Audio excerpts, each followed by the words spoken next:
Il y a longtemps, dans un petit village, vivait une femme imposante et mystérieuse nommée Madame B. Ses clients l'adoraient pour une raison particulière, elle préparait la meilleure soupe de viande du marché. Chaque jour de marché, elle arrivait avec ses grandes marmites fumantes. Personne ne savait d'où venait sa viande, mais tous s'accordaient à dire qu'elle était la meilleure. Ses prix étaient si bas que même les plus pauvres pouvaient se régaler. Les autres marchands, jaloux de son succès, se demandaient comment Madame B parvenait à faire du profit. Ses portions étaient généreuses, et pourtant, elle ne semblait jamais manquer de clients. Chaque dimanche, un enfant disparaissait mystérieusement, mais personne ne faisait le lien avec Madame B. C'est alors qu'une jeune fille du village, Emma, remarqua quelque chose d'étrange. Madame B était toujours distante, ne parlait à personne et gardait ses distances. Les enfants avaient peur d'elle, car elle était connue pour crever leur ballon de football s'ils venaient à toucher ses marmites. Un jour, poussée par la curiosité, Emma décida de la suivre après le marché. Ce soir-là, après avoir vendu toute sa soupe, Madame B se dirigea vers la forêt interdite. Cette forêt était un lieu effrayant,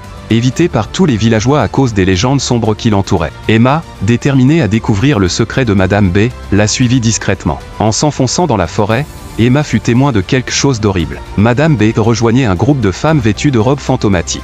Elles discutaient de leurs sinistres activités, notamment de la façon dont elles enlevaient des enfants pour en faire leur commerce macabre. Emma, terrifiée, recula d'un pas, mais une branche craqua sous son pied, attirant l'attention des femmes. Pris de panique, Emma s'enfuit en courant vers le village. Essoufflée, elle se précipita chez le roi pour lui raconter ce qu'elle avait vu. Le roi, bien qu'incrédule au début, envoya ses gardes dans la forêt pour capturer les femmes. Les gardes réussirent à capturer Madame B et ses complices. Lorsqu'ils furent ramenés au village, les preuves de leur crime étaient accablantes. Les vêtements des enfants disparus étaient accrochés aux arbres, révélant l'horreur de leurs actes. Le roi, furieux, ordonna que les femmes soient punies pour leurs crimes. Grâce au courage d'Emma, le village fut sauvé, et elle fut récompensée pour son héroïsme. Morale de l'histoire, faites attention à ce que vous mangez et méfiez-vous des apparences. Le mal se cache parfois là où on l'attend le moins. Ne prenez jamais la vie d'un innocent pour satisfaire vos désirs. N'oubliez pas de partager cette histoire, de laisser un commentaire et d'aimer si vous avez été touché par le courage d'Emma.